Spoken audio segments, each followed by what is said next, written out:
What is going on, my fellow Halo fans? Your boy Patman here with another update video on Halo Reach.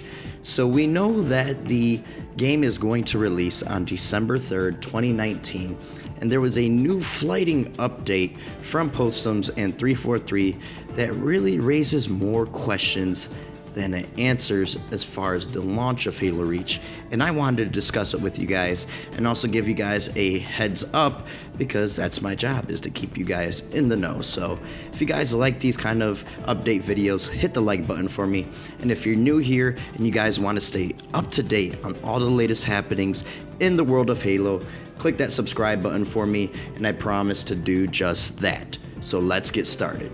So in this flighting update, 343 stresses that the teams that are working on this game, which is Ruffian Entertainment and Splash Damage, along with 343, as far as the PC port, that they're committed to making this the best possible PC experience, and that once launch happens, that is obviously not the end of the feedback loop, that other features will be tested before they go into the game, and some things that they've learned about in the flights will not be able to be resolved on day one or by day one.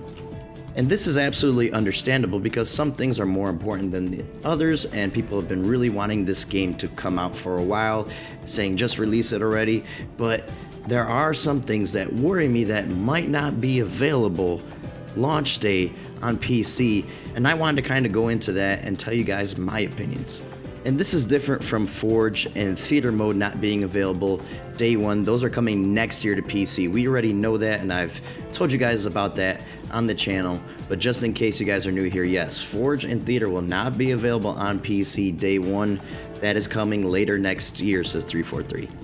And another thing is that they say a lot of people have been complaining about the input latency for mouse, but only 1% of the tickets entered were represented by that issue. So if you have a problem, go to the support.halowaypoint.com, report the issues there. Don't be talking about it on Twitter, don't be talking about it on Reddit. That's not where they want to get that feedback. But without further ado, let's talk about the list of things that they talked about that might be ready for launch and won't be ready for launch.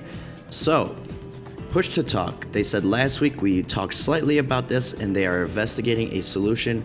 Work on this feature is already underway, so it sounds like this will not be available at launch.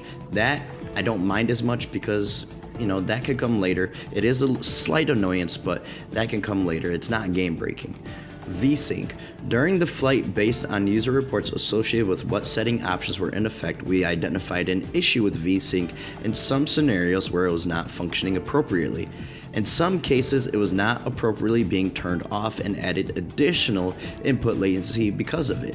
We believe to have fixed this issue, and we'll discuss it more again in the future, they say.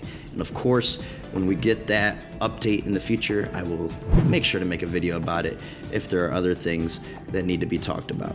Now, getting stuck in menus and miscellaneous crashes, they believe the known issues reported during the flight have been fixed for launch, so that should be good to go.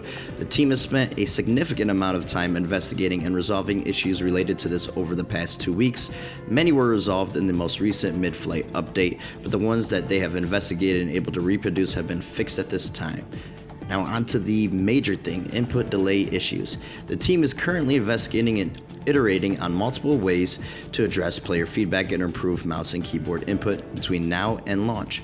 The live flight is behind our current code they are releasing with, so many of these improvements have already been implemented. The team has confidence in how these investigations are progressing and will keep a close eye on this. It says they are committed to making this a great PC experience and will continue making additional mouse and keyboard changes and flighting them post-launch as needed. Now, another issue a lot of people had that I saw on social media was the amount of controller aim assist on PC, and 343's addressed that too. They said we are not currently planning to make changes to auto aim when using a controller on PC. The team is currently investigating the best way to handle input types, like mouse and keyboard, controller, or both when playing. Looking back to the legacy Halo CE and Halo 2 PC titles, these both shipped with a similar level of controller and mouse aim assist. If we make any changes to aim assist values for controller, it will essentially close the door on implementing crossplay between Xbox and PC down the road. We have heard from the community about a suggested opt-in feature, and are discussing the impacts this would have on matchmaking by splitting the population and increasing search times. If we do choose to pursue an opt-in feature post-launch, we'll be sure to flight them and ensure it is implemented correctly, which is really good that they went into detail about this. So they are definitely open to crossplay between Xbox and PC. And I think that would be absolutely awesome if they do like the Modern Warfare route, where you get to choose your input and you cannot change it, so you will match against other controller players or you will match against other keyboard and mouse users. I think that would be the best way to do it, and I would absolutely love to have crossplay between Xbox and PC. I really think that's the future, and I love not being tied to a single platform. Now onto the concerns about frame rate locked at 60 frames, and this one is the one I really want to talk about. So it says, in the current flight we are able to further test our experimental implementation and the feature does not meet our quality expectations. From our learnings, we're currently investigating and working on fundamental improvements. When we have a solution that meets our quality bar, we will first flight it with the community before releasing it more broadly. It is unclear, honestly, guys, if they mean that it will be flighted before launch or after launch. But if this game launches on PC, locked at 60 frames per second, expect an uproar from the PC community, because PC gamers demand more than 60 frames, especially on a 10-year-old game.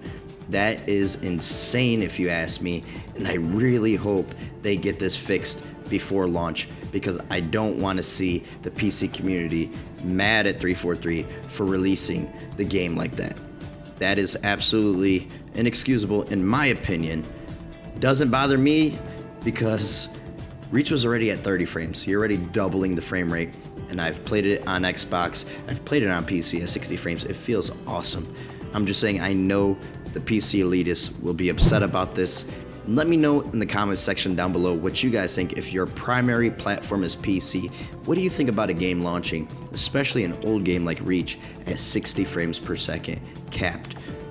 Now onto audio issues. To update Halo Reach required changing the encoding for audio entirely, which has made it sound different from its original release. They are aware that the areas of the title don't sound like they ideally want them to. It will take some time to investigate ways to improve the overall experience for audio, and when it's ready, they'll begin to flight to test the fixes that they make prior to updating the title. So it does sound a little wonky, the audio issues. Doesn't bother me that much, but it definitely is something that needs to be fixed. So that's probably not going to happen by launch, and that will be flighted. I will keep you guys updated on that. Now another big thing, server latency issues. This was a topic that we received many tickets on over the duration of the flight, 343 says. To help address this, we are planning to upgrade the servers used for our launch. We are also continuing to investigate and make improvements based on reports surrounding server latencies, delays, and various network-related issues before launch. We intend to have several improvements made before December 3rd, but since we feel this is an area that can always be improved upon, we'll continue listening and chasing down reports as time goes on. It's great news. Updating the servers, getting new servers, that is great. Good to hear that, and I hope it fixes, especially for the people across the seas in the UK and elsewhere, because I heard they were having even more trouble than the people in the United States. Now 343 closes out this blog post by saying this flight has been the longest one they've done today on PC, and they've received the info they need to get things done. They do not have a specific date for our next flight, they say. So there are future flights. Like I said, they will be updating and testing these new fixes with the flighting program before they push it live. And they also mentioned that, of course, they have just a few other titles that will be joining MCC in the coming year. With the additions of those titles, they will be bringing them through the flighting program as well. So as soon as they have news on when those flights will begin to kick off, expect a lot of juicy details, says 343. And of course, your boy Patman will have you covered on those flights. So if you guys want to get into those future flights for Halo Combat Evolved Anniversary, Halo 2 Anniversary, Halo 3, Halo 4, Halo 3 ODST campaign, go ahead, sign up for the Insider program, guys. Make sure all your check marks are green.